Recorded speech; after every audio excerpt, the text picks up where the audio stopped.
नमस्कार, आप देख रहे हैं सूर्य सौरभ के समाचार। हम आपको हर गतिविधियों से अवगत कराना चाहते हैं। हमारा सहयोग करें। हमारा चैनल आपको पसंद आए तो लाइक करें, कमेंट करें और सब्सक्राइब करना मत भूलें और बेल आइकन भी दबाएं।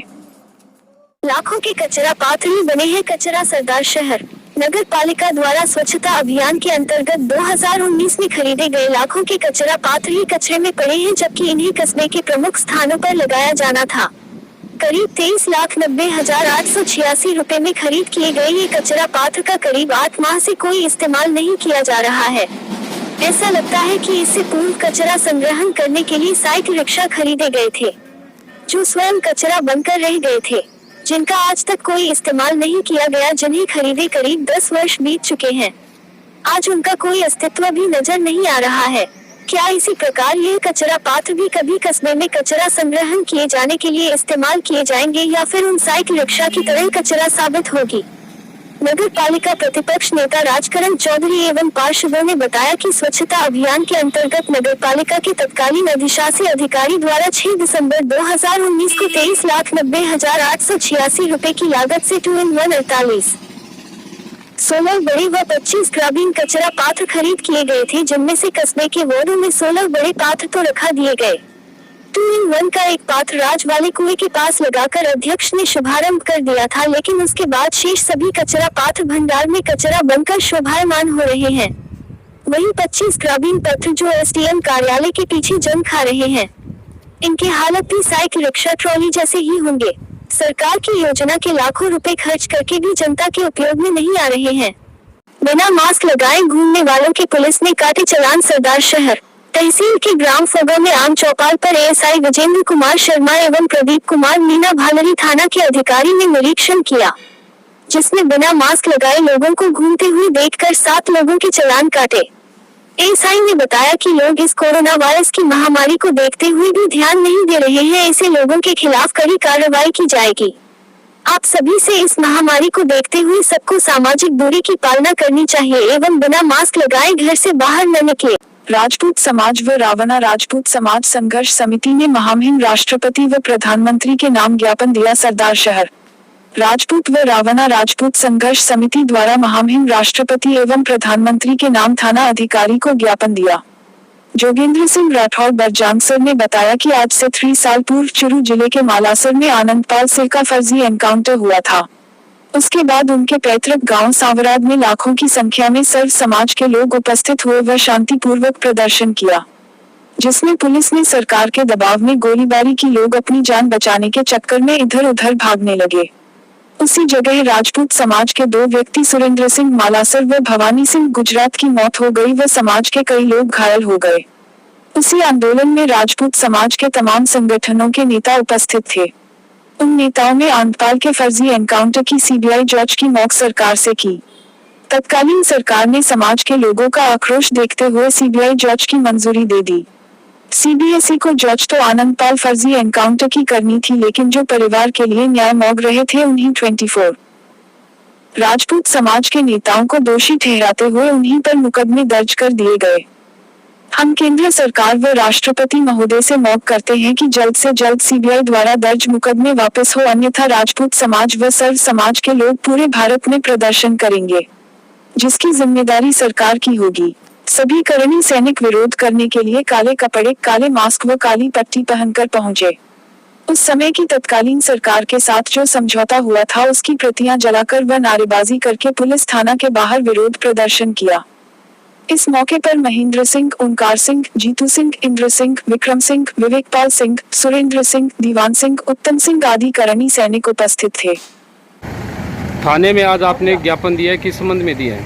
आज हमने ज्ञापन सांवराद आंदोलन को लेकर एक जो फर्जी एनकाउंटर हुआ था ना, उसकी हमने सीबीआई से मांग की थी। उस मांग को लेकर सरकार ने जो सीबीआई की जांच दी, तो सीबीआई की जांच में न्याय के लिए जिन लोगों ने आंदोलन किया था उन पे तो सीबीआई ने मुकदमा दर्ज कर दिया, और फर्जी जो आनंदपाल का जो एनकाउंटर फर्जी था उसको उन्होंने सही साबित कर दिया। एक माँ की मांग थी कि मेरे बेटे की मुझे न्याय मिले। माँ का तो हक ही बनता है कि न्याय के लिए आवाज़ उठाना, लेकिन सरकार ने दबाव में या किसी राजनीतिक व्यवस्था के कारण उस परिवार को प्रताड़ित करने का जो प्रयास किया गया, और आंदोलन करने वाले कोई अपराधी नहीं थे, वो एक सामाजिक नेता थे। कहीं भी अगर जुल्म होता है उसकी आवाज़ उठाना सामाजिक नेताओं का कर्तव्य बनता है। इसको ध्यान में रखते हुए आज हमने राज्यपाल के नाम सीए साहब को ज्ञापन दिया गया और हम सरकार से मांग करते हैं इसे निष्पक्षता और संवेदनता। अगर सीबीआई ही इस प्रकार के हथकंडे अपनाने लगेगी तो आमजन का और जनमानस का विश्वास उठ जाएगा। और मैं एक बार केंद्र सरकार से भी आपके चैनल के माध्यम से कहना चाहता हूँ कि वो अपराधी नहीं थे, सामाजिक नेता थे और जनमानस को ध्यान में रखते हुए जो जन आंदोलन साम्राज्य में किया गया उसकी पुनरावृत्ति ना हो, इसको ध्यान में रखते हुए आप एक बार पुनर्विचार करके उन सामाजिक नेताओं को बाइज्जत बरी किया जाए और एक माँ को न्याय मिलना चाहिए। उन लोगों ने यही तो कहा था कि आप इनके परिवार को परेशान मत कीजिए, उनके गांव के लोगों की पिटाई मत कीजिए। क्या आवाज़ उठाना, आंदोलन करना क्या गलत है? लेकिन कहीं ना कहीं तानाशाही में दबाव में आकर सीबीआई ने ये बहुत बड़ा गलत कदम उठाया। मैं फिर आपके चैनल के माध्यम से सरकार से मांग करता हूँ कि जनमानस की आवाज़ को न दबाकर जनमानस की भावनाओं को समझते हुए एक बार पुनः इसमें निर्णय लें और बाइज्जत बरी किए और जो दूध का दूध है वो पानी का पानी करें। भाजपा भादासर मंडल की कार्यकारिणी घोषित। भाजपा भादासर मंडल अध्यक्ष राजवीर सिंह राठौड़ ने जिला अध्यक्ष पंकज गुप्ता के निर्देशानुसार एवं पूर्व विधायक अशोक पिंचा तथा वरिष्ठ भाजपा कार्यकर्ताओं से विचार विमर्श कर भादासर मंडल की कार्यकारिणी घोषित की। मंडल अध्यक्ष राजवीर सिंह राठौड़ ने बताया कि कार्यकारिणी में सभी वर्गों एवं मंडल के क्षेत्रों को उचित प्रतिनिधित्व देने का प्रयास किया गया है। पार्टी के निर्देशानुसार महिलाओं, अनुसूचित जाति व जनजाति वर्ग, अन्य पिछड़ा वर्ग सहित युवाओं एवं अनुभवी कार्यकर्ताओं को कार्यकारिणी में स्थान दिया गया है। स्वच्छता के मामले में कितने सजग हैं सरकारी विभाग के कार्यालय? यूं तो स्वच्छता को लेकर केंद्र सरकार एवं राज्य सरकार दोनों सजग हैं। करोड़ों अरबों रुपए स्वच्छता के प्रचार प्रसार के नाम पर खर्च भी हो रहे हैं, फिर भी जमीनी स्तर पर हालात ज्यादा अच्छे नहीं दिखाई दे रहे हैं। जहां आम आदमी स्वच्छता को लेकर काफी हद तक सतर्क भी है और अपने घर एवं ऑफिस को स्वच्छ रखने के लिए प्रयासरत है, वहीं जो सरकारी अफसर स्वच्छता को लेकर प्रचार प्रसार करते हैं एवं करोड़ों रुपए स्वच्छता के नाम पर खर्च भी करते हैं, साथ ही सभी को देश को स्वच्छ रखने के लिए बड़े बड़े लेक्चर देते भी दिखाई देते हैं। इनकी असल में जमीनी हकीकत यह है कि उन्हीं सरकारी विभाग के अधिकारियों के परिसर में आपको जगह जगह गंदगी के ढेर मिल जाएंगे। ऐसे में यह सवाल भी लाजमी हो जाता है कि क्या संविधान के नियम एवं कानून सिर्फ आम आदमी तक ही लागू है? सरकारी अधिकारियों की इसमें कोई जिम्मेवारी नहीं है। आज जब सरकारी विभागों का दौरा किया तो उन्हें जगह जगह गंदगी का आलम नजर आया। सबसे पहले बात करेंगे सरदार शहर के बिजली विभाग की, जहां पर आपका स्वागत ही कचरे के ढेर से होता है। जो आप दृश्य देख रहे हैं वो बिजली विभाग के मुख्य द्वार का है, जहां पर चारों तरफ गंदगी, प्लास्टिक और कचरे का ढेर दिखाई दे रहा है। ये सब देखने के बाद कहीं से भी ऐसा नहीं लगता कि ये किसी सरकारी विभाग के परिसर की जगह है। अब यहाँ पर अधिकारी आते नहीं या फिर वो इस तरफ ध्यान नहीं देते, यह अलग बात है। खैर, हमारा काम प्रशासन और जनता को सत्य से रूबरू कराना है, बाकी फैसला आपको करना है। वैसे भारत के प्रधानमंत्री माननीय नरेंद्र मोदी जब से प्रधानमंत्री बने हैं तब से उन्होंने स्वच्छता अभियान को गति दी है, लेकिन जमीनी स्तर पर इसका ज्यादा प्रभाव दिखाई नहीं दे रहा है। स्वच्छता के मामले में कितने सजग हैं सरकारी विभाग के कार्यालय? यूं तो स्वच्छता को लेकर केंद्र सरकार एवं राज्य सरकार दोनों सजग है। करोड़ों अरबों रुपए स्वच्छता के प्रचार प्रसार के नाम पर खर्च भी हो रहे हैं, फिर भी जमीनी स्तर पर हालात ज्यादा अच्छे नहीं दिखाई दे रहे हैं। जहां आम आदमी स्वच्छता को लेकर काफी हद तक सतर्क भी है और अपने घर एवं ऑफिस को स्वच्छ रखने के लिए प्रयासरत है, वहीं जो सरकारी अफसर स्वच्छता को लेकर प्रचार प्रसार करते हैं एवं करोड़ों रुपए स्वच्छता के नाम पर खर्च भी करते हैं, साथ ही सभी को देश को स्वच्छ रखने के लिए बड़े बड़े लेक्चर देते भी दिखाई देते हैं। इनकी असल में जमीनी हकीकत यह है कि उन्हीं सरकारी विभाग के अधिकारियों के परिसर में आपको जगह जगह गंदगी के ढेर मिल जाएंगे। ऐसे में यह सवाल भी लाजमी हो जाता है कि क्या संविधान के नियम एवं कानून सिर्फ आम आदमी तक ही लागू है? सरकारी अधिकारियों की इसमें कोई जिम्मेवारी नहीं है। आज जब सरकारी विभागों का दौरा किया तो उन्हें जगह जगह गंदगी का आलम नजर आया। सबसे पहले बात करेंगे सरदार शहर के बिजली विभाग की, जहां पर आपका स्वागत ही कचरे के ढेर से होता है। जो आप दृश्य देख रहे हैं वो बिजली विभाग के मुख्य द्वार का है, जहां पर चारों तरफ गंदगी, प्लास्टिक और कचरे का ढेर दिखाई दे रहा है। ये सब देखने के बाद कहीं से भी ऐसा नहीं लगता कि ये किसी सरकारी विभाग के परिसर की जगह है। अब यहाँ पर अधिकारी आते नहीं या फिर वो इस तरफ ध्यान नहीं देते, यह अलग बात है। खैर, हमारा काम प्रशासन और जनता को सत्य से रूबरू कराना है, बाकी फैसला आपको करना है। वैसे भारत के प्रधानमंत्री माननीय नरेंद्र मोदी जब से प्रधानमंत्री बने हैं तब से उन्होंने स्वच्छता अभियान को गति दी है, लेकिन जमीनी स्तर पर इसका ज्यादा प्रभाव दिखाई नहीं दे रहा है।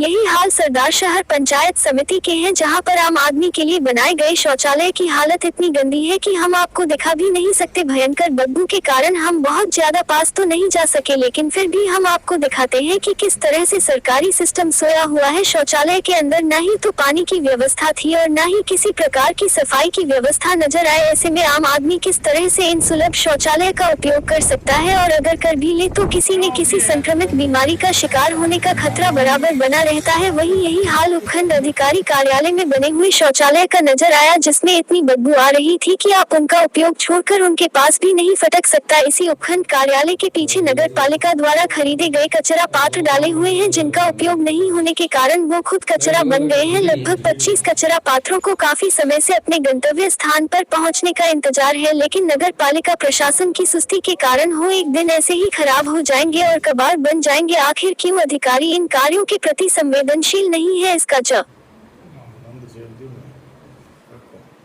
तो वही दे सकते हैं। इसके बाद हम आपको ले चलते हैं सरदार शहर के अशोक स्तंभ सर्किल पर, जहां पर एकमात्र सुलभ शौचालय बना हुआ है, और वो भी कोरोना से ग्रसित मनोज कुमार के लिए चूरू का एक युवा इमरान खोकर प्लाज्मा डोनेट करने के लिए चूरू से रवाना। चूरू 17 जुलाई आरजे ब्लड हेल्पलाइन नाम से ग्रुप चलाने वाले अमजद तुगलक ने बताया। चूरू BCHO डॉक्टर एहसान गौरी ने फोन कर कोई ऐसा ब्लड डोनर मांगा जिसका ब्लड ग्रुप AB पॉजिटिव और कोरोना पॉजिटिव से नेगेटिव हुआ हो और प्लाज्मा डोनेट करने के लिए हैदराबाद जाने के लिए तैयार हो। अमजद तुगलक ने जब अपनी लिस्ट चेक की तब पता चला पिछले दिनों कतर से आया एक युवा इमरान खोखर, जिसका ब्लड ग्रुप AB पॉजिटिव था और वह कोरोना पॉजिटिव से नेगेटिव हुआ था, लिस्ट में मिला। जिसका ब्लड ग्रुप AB पॉजिटिव था। AB पॉजिटिव के इमरान खोकर से जब प्लाज्मा डोनेट करने के लिए हैदराबाद जाने की बात कही गई, युवा इमरान खोकर प्लाज्मा डोनेट करने के लिए हैदराबाद जाने के लिए तैयार हो गया। इमरान ने बताया, ये मेरे लिए सौभाग्य की बात है कि मैं किसी की जान बचा सकूं। इमरान के साहसिक निर्णय को चूरू के सभी लोगों ने सराहा। चूरू से रवाना होते समय AB डॉक्टर एहसान गौरी, RJ हेल्थ फाउंडेशन के जिला अध्यक्ष अमजद तुगलक, आसिफ टीकू खान, शिक्षक यूनुस अली सिकंदर खान, टेंट आबिद जबसरिया साहिल खान धोलू ने खुले दिल से स्वागत किया। डॉक्टर एहसान गौरी ने बताया, मूलतः राजगढ़ का रहने वाला मनोज कुमार हैदराबाद में अपनी बहन के यहाँ मैनेजर की पोस्ट पर काम कर रहा था, जिसको बीमारी के बाद वहाँ की किम्स हॉस्पिटल में भर्ती कराया गया। जब कोरोना का उसका टेस्ट कराया गया तो मनोज कुमार कोरोना पॉजिटिव पाया गया। उपचार के बाद स्वास्थ्य दिन पर दिन बिगड़ता गया।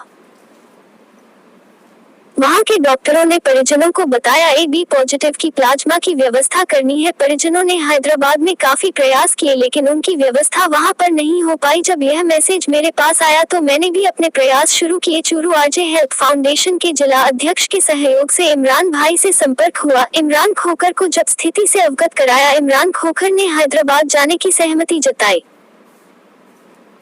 RJ हेल्थ फाउंडेशन के जिला अध्यक्ष अमजद तुगलक ने बताया, डॉक्टर एहसान गौरी से संपर्क के बाद जब परिजनों ने आज सुबह हमें बताया, आज शाम को 8:00 बजे जयपुर से हैदराबाद के लिए इमरान खोखर एवं RJ के सक्रिय सदस्य आसिफ खान फ्लाइट है। चूरू से आज दोपहर 2:00 बजे हमने हमारे रक्तवीर को चूरू से रवाना किया है। आशा करते हैं इस पुनीत कार्य में हमें सफलता मिले और मानवता के लिए हम हमारे प्रयास करते रहेंगे। जी, मुझे मेरे मित्र अमजद जी तुगलक जो हैं, उन्होंने इस बारे में सूचना दी कि एक मरीज़ है जो कि बहुत ज़्यादा गंभीर स्थिति में है और मतलब ये मान के चलिए कि वो मौत और ज़िंदगी के बीच जूझ रहा है और कोरोना पॉजिटिव हो चुका है और उसको प्लाज्मा की ज़रूरत है और AB ब्लड ग्रुप का ही चाहिए और तेरा ब्लड ग्रुप जो है वो AB पॉजिटिव और कोरोना पॉजिटिव भी है। तो मैंने अमजद को तुरंत मैंने कहा कि अगर मेरे प्लाज्मा से अगर किसी की जान बचती है तो ऐसे सौभाग्य बहुत ही कम लोगों को मिलते हैं और खुदा मुझे ये सौभाग्य प्राप्त कर रहा है, क्योंकि मुझे तो खुदा जरिया बना रहा है, बाकी लोगों की मदद करने वाला वो सिर्फ खुदा होता है। मैंने अमजद को तुरंत हाँ कि उसके बाद में डॉक्टर साहब एहसान जी ने मुझे फ़ोन किया तो मैंने भी उनको एक ही बात कही, डॉक्टर साहब अगर वो मेरी व्यवस्था करते हैं तो ठीक है, वरना मैं अपने दम पे भी वहाँ जाके उस बंदे को प्लाज्मा दे के और उसकी जान बच जाए, इससे बड़ी कोई बात नहीं हो सकती। और फिर उसके बाद में मेरे साथ आसिफ टिप्पू जो मेरे साथ जा रहा है इस काम के लिए, और खुदा हमें कामयाब करे और जो जिसके लिए जा रहे हैं उस बंदे की जान भी बचाए। आपका नाम? इमरान खोकर। जी, हमारे पास सूचना आई थी कि हैदराबाद के अंदर अपने राजगढ़ का एक बंदा है, एक मरीज़ है जो कि काफ़ी बीमार अवस्था में है, गंभीर हालत में है। उनको हैदराबाद के किम्स अस्पताल में एडमिट करवाया गया, वहाँ पे उनका ट्रीटमेंट शुरू हुआ। ट्रीटमेंट के अंदर किसी इंजेक्शन की वजह से उनके एलर्जिक रिएक्शन हुई। उस एलर्जिक रिएक्शन को कंट्रोल कर लिया गया वहाँ के चिकित्सकों के द्वारा। फिर किम्स हॉस्पिटल से उनको हैदराबाद के ही विन हॉस्पिटल के अंदर एडमिट कराया गया। वहाँ पे चिकित्सकों ने उनकी एलर्जिक रिएक्शन को कंट्रोल करते हुए ट्रीटमेंट शुरू किया। उन्होंने एक इच्छा जाहिर करी कि अब ये जो कोरोना पॉजिटिव पेशेंट है जिनका नाम मनोज कुमार जी है, उनको ट्रीटमेंट करने के लिए प्लाज्मा की आवश्यकता है। जो ये मनोज कुमार जी अपने राजगढ़ के निवासी हैं, जो कि हैदराबाद के अंदर अपने मामा जी की शॉप पे काम कर रहे हैं कंप्यूटर का। तो इनकी तबीयत ख़राब होने की, हालत गंभीर होने की स्थिति में हमें सूचना मिली कि AB पॉजिटिव ब्लड ग्रुप के आदमी का, जो कि कोरोना पॉजिटिव से नेगेटिव हो चुका हो, उनका प्लाज्मा की आवश्यकता है। ये सूचना मिलते ही मैंने संपर्क करा RJ हेल्थ फाउंडेशन के अमजद जी तुगलक से। इन्होंने हाथों हाथ ही मेरे को बताया कि हमारे पास एक आदमी है जो कि AB पॉजिटिव ब्लड ग्रुप रखता है और वो कोरोना पॉजिटिव था, पॉजिटिव से नेगेटिव भी हुआ। तो हमारे उसके बाद में संपर्क हुआ इमरान जी खोखर से। इमरान जी खोखर से जब इस बारे में वार्ता हुई तो उनके जो जवाब थे वो दिल को तसल्ली देने वाले थे। इन्होंने कहा कि अगर मेरे प्लाज्मा से किसी की जान बचाई जा सकती है तो मैं बिल्कुल हाजिर हूँ। आप कहें तो मैं अपने दम पे ही वहाँ पे जाके प्लाज्मा डोनेट कर सकता हूँ। इमरान जी ने फिर डिसीजन लिया। अब राजगढ़ के जो हमारे सदस्य हैं, परिवार के जो कोरोना पॉजिटिव केस है उसके परिवार के सदस्य हैं, वो लोग यहाँ पे अभी गाड़ी भिजवा रहे हैं। यहाँ पे गाड़ी में बैठ के इमरान जी खोकर और उनके साथ आसिफ जी, ये दोनों जयपुर एयरपोर्ट से हैदराबाद जाएंगे। हैदराबाद में प्लाज्मा डोनेट करने के बाद में वापस जयपुर आएंगे और जयपुर से चूरू लाया जाएगा इनको। इनके इस कार्य के लिए चूरू चिकित्सा विभाग खंड मुख्य चिकित्सा अधिकारी के दायित्व से मैं इनका तहे दिल से धन्यवाद करता हूँ। धन्यवाद। चाइल्ड लाइन टीम ने पुलिस अधीक्षक को केस में पुलिस प्रशासन से आने वाली समस्या के बारे में बताया। चूरू 17 जुलाई चाइल्ड हेल्पलाइन की टीम चूरू पुलिस अधीक्षक परिस देशमुख से मिले और चाइल्ड हेल्पलाइन में आने वाले केस के बारे में बताया गया और चाइल्ड हेल्पलाइन के जिला समन्वयक कपिल भाटी ने पुलिस अधीक्षक को बताया गया कि जिला कलेक्टर की अध्यक्षता में चाइल्ड लाइन एडवाइजरी बोर्ड की मीटिंग हो चुकी है। मीटिंग में चूरू जिले के समस्त थाने में चाइल्ड लाइन के होर्डिंग व बोर्ड लगाने का निर्णय किया गया था, परंतु अभी तक समस्त थाने में चाइल्ड लाइन के होर्डिंग नहीं लगे हैं और बाल श्रम की कार्यवाही चाइल्ड लाइन टीम के द्वारा जब की जाती है तो थाने में नियुक्त बाल कल्याण अधिकारी के द्वारा चाइल्ड लाइन टीम का पूर्ण सहयोग नहीं किया जाता है। इसके साथ ही बच्चों से बाल करवाने वालों के खिलाफ सिर्फ FIR दर्ज होती है, उनको सजा नहीं हुई है। इस दौरान टीम सदस्य किशन वर्मा, गुड्डी देवी, भवरी देवी, जितेंद्र जाट मौजूद थे। कोविड-19 से मध्यम वर्ग सर्वाधिक प्रभावित, जागरूकता फैलाने में नेशनल वेबिनार अहम। चूरू 17 जुलाई मोहम्मद अली जौहर विश्वविद्यालय रामपुर उत्तर प्रदेश व साहित्य दर्शन संस्थान के संयुक्त तत्वावधान में impact of covid on Indian middle class विषय पर 2 दिवसीय नेशनल वेबिनार आयोजित हुआ, जिसमें मुख्य अतिथि अलीगढ़ मुस्लिम यूनिवर्सिटी के फैकल्टी ऑफ लॉ के डीन प्रोफेसर शकील समदानी ने कोविड-19 के मध्यम वर्ग पर पड़ने वाले प्रभावों के व्यवहारिक पहलुओं पर तफसील से रोशनी डाली। उर्दू स्कॉलर व व्याख्याता और राजस्थान उर्दू लेक्चरर्स संघ के प्रदेशाध्यक्ष डॉक्टर शमशाद अली ने कहा कि कोरोना काल के इस नाजुक दौर में ऐसे वेबिनार जागरूकता फैलाने में अहम किरदार अदा करते हैं, जिसकी मुल्क को शदीद जरूरत है। इस मौके पर मोहम्मद अली जौहर यूनिवर्सिटी के वाइस चांसलर प्रोफेसर सुल्तान मोहम्मद खान, दिल्ली विश्वविद्यालय के प्रोफेसर पवन कुमार शर्मा, डॉक्टर भीमराव अंबेडकर विश्वविद्यालय आगरा से प्रोफेसर मोहम्मद अरशद आदि मौजूद रहे। लोहा सांगासर रोड पर लगेंगे 1000 पौधे। चूरू 16 जुलाई जिले के युवा समाज सेवी भरत गौर की ओर से लोहा सांगासर रोड पर 1000 पौधे लगाए जाएंगे। शुक्रवार को जिला कलेक्टर डॉक्टर प्रदीप के गावंडे से मिलकर गौर ने यह जानकारी दी और पौधरोपण कार्यक्रम का शुभारंभ करने का आग्रह किया। जिला कलेक्टर ने कहा कि वे अपने रचनात्मक कार्य जारी रखें तथा कोविड-19 से बचाव के लिए लोगों से आग्रह करें। इस मौके पर भारत गोदारा भी उनके साथ थे। गौर ने जिला कलेक्टर को चूरू कार्यग्रहण पर बधाई और शुभकामनाएं दी। कोरोना वायरस संक्रमण रोकथाम अभियान के तहत किए मास्क भेंट।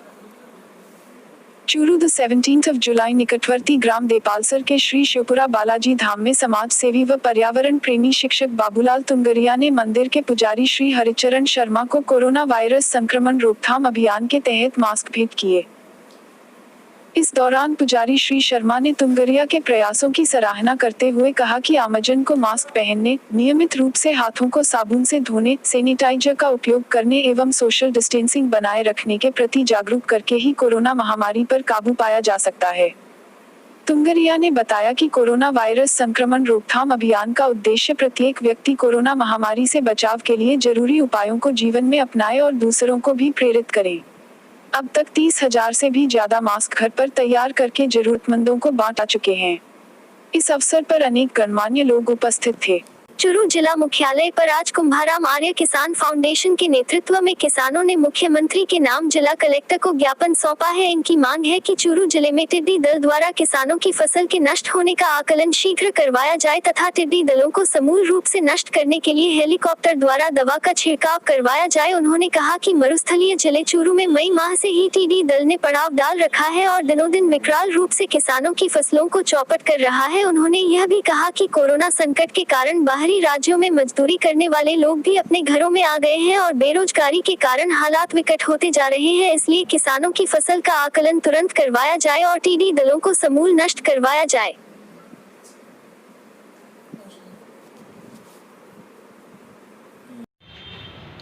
मई माह से लेकर के अब तक चूरू जिले के अंदर टिड्डियों ने विशाल रूप से पड़ाव दे रखा है। टिड्डियों ने चूरू जिले की चूरू तहसील, रतनगढ़ तहसील, सरदारसर, सुजानगढ़, राजगढ़, तारानगर की तहसील के समस्त गांवों में अपना पड़ाव देकर के बहुत से किसानों की फसलों को चौपट कर दिया है। किसानों की फसल को एकदम से नुकसान कर दिया है। कुछ क्षेत्र में बची हुई फसलें हैं जहां मैं ये चाहता हूं कि टिड्डी दल द्वारा और उनके अंडे से उत्पन्न फाके के द्वारा इतनी बड़ी संख्या में टिड्डियों की उत्पत्ति हो जाएगी कि बिना हेलीकॉप्टर से दवा के छिड़काव किए बिना इनका समूल नष्ट होना संभव नहीं है।